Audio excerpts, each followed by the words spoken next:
अस्सलाम वालेकुम, मैं हूं राना तान शबीर खान।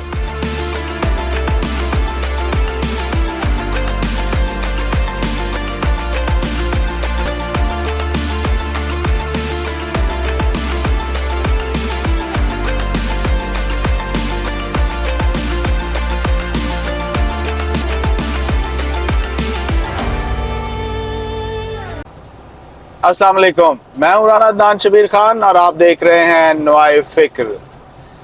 आज जनरल सैयद आसिम मुनीर ने 81st फॉर्मेशन कमांडर कॉन्फ्रेंस को प्रिजाइड किया। तमाम core commanders, principal staff officers और फॉर्मेशन कमांडर्स ने उसमें शिरकत की और उसमें इस बात का इयादा किया गया कि 9 मई के मंसूबा साजों और मास्टरमाइंड्स को इंसाफ के कटहरे में लाया जाए। क्या डिटेल्स हैं, इसके लिए चलते हैं इस्लामाबाद में अहमद के पास। जी अहमद।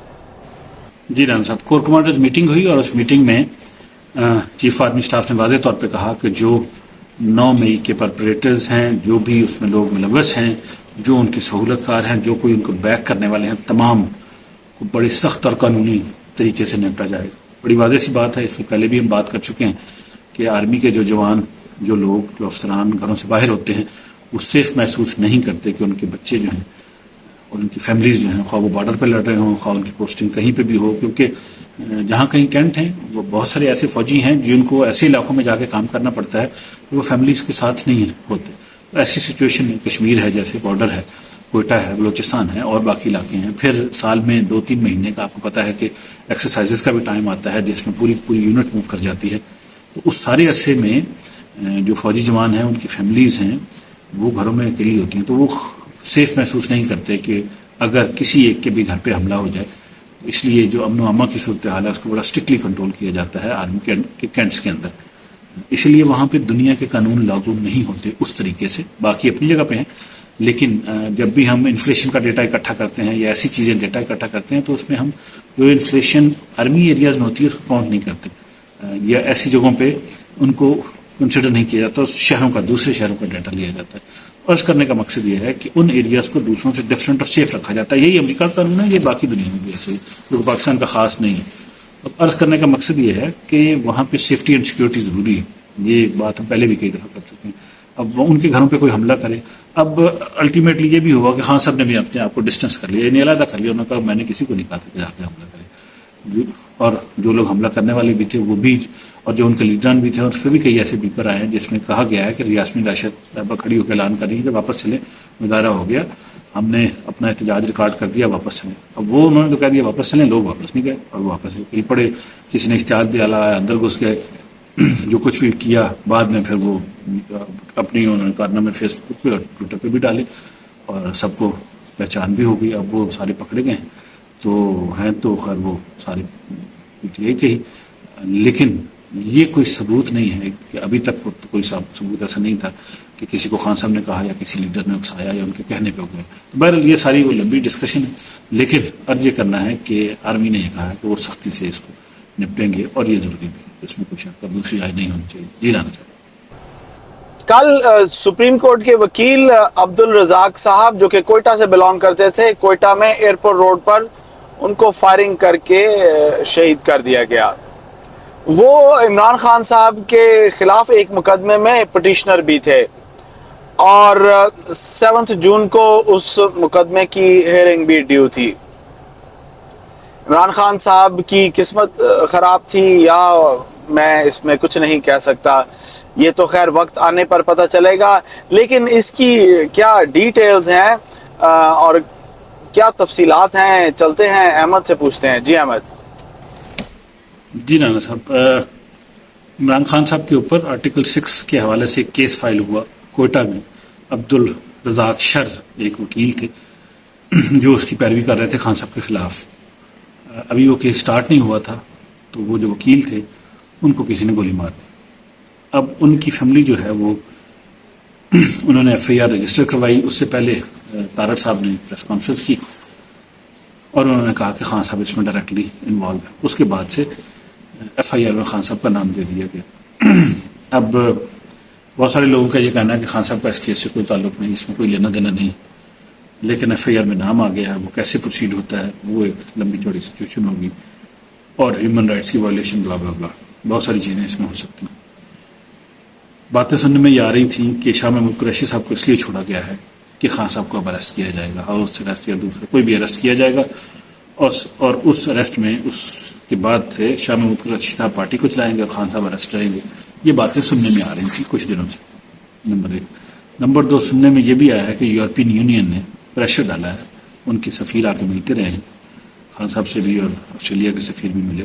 انہوں نے یہ کہا ہے کہ جی ایس پی پلس کا سٹیٹس، جس میں پاکستان کی 1 سے 2 بلین ڈالر، $2.5 بلین کی ٹیکسٹائل کی ایکسپورٹ ہے یورپ کو، اس پہ جی ایس پی سٹیٹس کا پلس واپس لے لیں گے اگر خان صاحب کے اوپر یہ کیس چلایا جاتا ہے۔ نمبر 1، ہیومن رائٹس کی وجہ سے۔ نمبر 2، انہوں نے کہا کہ خان صاحب پہ جو آپ نے پابندی لگائی ہے کہ وہ ٹی وی پہ نہیں آ کے بول سکتے، ان کا نام نہیں لیا جا سکتا، اس کو بھی ختم کریں۔ یہ ہیومن رائٹس کی وائلیشن ہے، اور خان صاحب کی اچھی خاصی بیکنگ اب تو نظر آ رہی ہے۔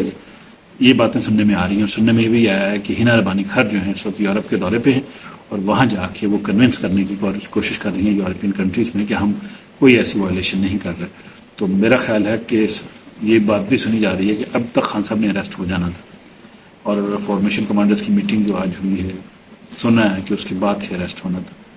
اب واقعی وہ اریسٹ ہوتے ہیں نہیں ہوتے، یورپ امریکہ کا دباؤ کام کر جاتا ہے نہیں کرتا ہے، تو پھر تو یہ بات بہت زیادہ واضح ہو جائے گی کہ ان کی بیکنگ یورپ اور امریکہ پہ انسانی حقوق کی وجہ سے ہے۔ اس سے پہلے ان کو نکلوانے میں بھی امریکہ کا ہاتھ رہا تھا، بڑا امریکہ، ویسے امریکہ یورپین تیز ہیں، ہمارے ساتھ بڑی گیمیں کھیلتے ہیں، ایک سائڈ پہ ہماری اکانومی کو تباہ کر کے رکھا ہوا ہے، دوسری سائڈ پہ ہمارے لیڈروں کے ساتھ وہ کچھ کرتے ہیں کہ لگتا ہے کہ جیسے وہ ان کے ایجنٹ، یہ بڑی ہمارے ساتھ دوائی پھیر رہے ہیں۔ بہرحال یہ نظر یہی آ رہا ہے کہ یہ سچویشن ہے۔ بہرحال خان صاحب کو پروٹیکشن اس وقت اویلیبل ہوتی ہے نہیں ہوتی، دیکھتے ہیں کیا ہوتا ہے، لیکن یہ سننے میں آ رہا ہے کہ یہ سارا سینیریو ہے، یورپین یونین کہہ رہا ہے کہ خان صاحب سے پابندیاں اٹھائیں، دیکھتے ہیں آگے کیا ہوتا ہے۔ جی رام صاحب۔ احمد، بجٹ کو لے کر وزیر اعظم نے وزیر خزانہ کو کچھ نئی انسٹرکشنز دی ہیں کہ بجٹ کو پہلے جن لائنز پر وہ ڈرا کر رہے تھے اس کو انہوں نے کہا کہ اس کو چینج کریں، اور دوبارہ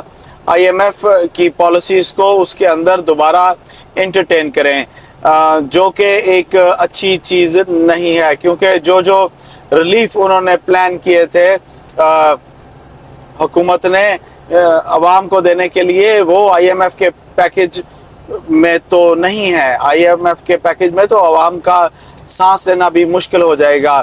آپ اس کے بارے میں کیا کہتے ہیں؟ جی احمد۔ جی رانا صاحب، وزیر اعظم صاحب نے آج یہ کہا ہے، وزارت خزانہ کو انہوں نے حکم دیا ہے کہ جو بجٹ بنایا جائے گا وہ آئی ایم ایف کے حکم کے مطابق بنایا جائے گا، آئی ایم ایف کے اصولوں پہ بنایا جائے گا، کیونکہ ان کو شاید آئی ایم ایف نے یقین دہانی کرائی ہے کہ وہ شاید ہمیں پیسے دے دیں اس مہینے میں۔ کل بھی ان کا وزیر اعظم صاحب کا بیان تھا، آج بھی یہ بات سننے میں آ رہی ہے۔ اب بات یہ ہے کہ کل اکنامک سروے ہے، پرسوں تک شاید بجٹ آ جائے گا، 9 تاریخ کو بجٹ کی اناؤنسمنٹ ہے، اب اور ادھر سے روس کا تیل بھی آ رہا ہے۔ اب ایشو یہ ہے کہ اگر ہم آئی ایم ایف کو فالو کرتے ہیں تو جو مراعات ہم نے لوگوں کو دینی تھی یا حکومت پلان کر رہی تھی، مسلم لیگ نون دینا چاہ رہی تھی، وہ پھر ہم دے نہیں پائیں گے، کیونکہ آئی ایم ایف الاؤ نہیں کرے گا اگر ہم آئی ایم ایف سے پیسے لے لیتے ہیں۔ اس پیسے لینے کا فائدہ عوام کو نہیں ہوگا، بجٹ کو ضرور ہوگا۔ پاکستان کی مالی، جو ملک کی مجموعی مالی صورتحال ہے بجٹ کی، وہ تھوڑی سی بہتر ہو جائے کہ عوام کو وہ فائدہ ٹرانسفر نہیں ہو پائے گا۔ عوام کو فائدہ ٹرانسفر کرنے کے لیے ضروری ہے کہ آپ 1 سال کے لیے شرح سود بہت کم لے جائیں، آپ ڈالرز جو ہے وہ اوپن مارکیٹ سے بائی کر لیں،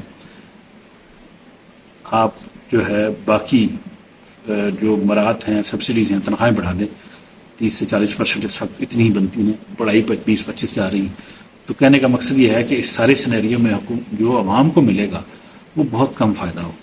جو باتیں سننے میں آ رہی تھیں پٹرول 100 روپے تک سستا ہو جائے گا، اب شاید نہ ہو پائے، کیونکہ اب ہم آئی ایم ایف کو فالو کریں گے۔ جب آئی ایم ایف کو فالو کریں گے تو آئی ایم ایف ہمیں تباہی کے دہانے پر لے جائے گا۔ ہم پھنسے ہوئے اس وقت چین کی پالیسی اور امریکہ کی پالیسی کے درمیان، بجٹ ہم لا رہے ہیں امریکہ کی وجہ سے، چائنا ہم میں انویسٹمنٹ کرنے کے لیے تیار ہے لیکن وہ امن چاہتا ہے، اور امن پلس چائنا پلس امریکہ دونوں کے درمیان میں ہم ایسا رگڑے میں کہ سمجھ نہیں آ رہی۔ جب پاکستان نے پی ٹی سی ایل بیچا تھا تو جاپان کے انویسٹر نے کہا تھا Pakistan is located between far east and middle east and it doesn't know where to go. Pakistan मशरक़ बईद और मशरक़ वस्ती के दरमियान वाक़ है और इसको पता नहीं है कि कहाँ जाना है। और वजह ये थी कि हमने PTCL बेच दिया था। एतिसलात को सिंगटेल सिंगापुर वाला वो लेना चाह रहे थे लेकिन उनको नहीं बेचा था। अब इस सारे सिनेरियो में भी यही सूरत हाल है कि चाइना की तरफ से इन्वेस्टमेंट, अमेरिका की तरफ से IMF, और IMF भी ऐसा खींचतान कि हमें रगड़ा लगा रहा है कि हम पूरी तरह फंसे। तो ये जो गर्दाब और फंसाव है ये मेरा ख्याल शायद जारी रहेगा 1 साल तक अगर IMF की मर्जी का बजट हो। जी राना साहब। ख़वातीन और हज़रात, इमरान खान साहब ने एक वेल थॉट आउट, कॉम्प्रिहेंसिव और कंसिस्टेंट नफरत की कैंपेन चलाई पाकिस्तान आर्मी के खिलाफ और उस अदारे को बदनाम करने की कोशिश की, भरपूर कोशिश की, मुल्क के अंदर भी और मुल्क के बाहर भी। उस 1.5 साल में सिर्फ एक दफ़ा DGISI और DGISPR ने एक जवाबी बयानिया आकर टीवी पर दिया जिसे खान साहब ने, जो कि इंतहाई सेल्फ सेंटर्ड हैं और उनके ब्लाइंड फॉलोअर्स ने कोई लिफ्ट नहीं कराई और उस बयानिए को समझने की भी कोशिश नहीं की। हकीकी आज़ादी एब्सोल्युटली नॉट, हम कोई गुलाम हैं आपके, ये एक जहाद है, मुदाखलत, साजिश, मीर जाफर, मीर सादक, गद्दार, डर्टी हैरी और बहुत कुछ। लेकिन मेरा ख्याल है कि 25 से 27 साल की जद्दोजहद के बाद इमरान खान साहब पर अब उनके अपने ही अमाल की वजह से घेरा तंग हो गया है। ये पहली दफ़ा नहीं हो रहा कि उनके अपने ही कहे हुए अल्फाज उनके अपने सामने आकर खड़े हो गए हैं। वही मीर जाफर, मीर सादक और गद्दार वाले अल्फाज आज उनके अपने सामने खड़े हैं और उनको अदालत में भी और अवाम में भी इसका जवाब देना पड़ेगा। जहाँ तक बात है पाकिस्तान की सियासत की, पाकिस्तान में इस वक्त मुख्तलिफ धड़ेबंदी बहुत तेज़ी से हो रहे हैं। ये जो स्क्रिप्ट पढ़कर मुख्तलिफ पार्टियों में शामिल होने वाले लोग अपनी गाड़ियों को मुख्तलिफ पॉलिटिकल पार्टियों की कार पार्किंग में पार्क करने की कोशिश कर रहे हैं और कुछ लोग अभी वेट एंड सी की पॉलिसी को अपनाए हुए हैं क्योंकि वो अपना वज़न उस पलड़े में डालेंगे जब देखेंगे कि हवा का रुख किधर का है और किसकी हवा चल रही है कि वो अगली हुकूमत बनाएगा। क्या अवाम को भी इस बात की समझ आएगी कि ये पॉलिटिशियन किस तरह सोचते हैं, किस तरह एक्ट करते हैं और आपसे किस किस्म के काम ले लेते हैं अपनी ज़ाती ताकत के हसूल के लिए। ये आपके जज्बात के साथ, आपके मज़हब के साथ और आपकी दयानतदारी के साथ और आपकी लॉयल्टी के साथ खेलते हैं क्योंकि इन्हें आपकी वीकनेसेस पता हैं। आप ज़रूर इस मामले में सोचिएगा। मैं आपसे इजाज़त लूँगा। अल्लाह आप सबको आसानियाँ नसीब फरमाए और आसानियाँ तकसीम करना नसीब फरमाए।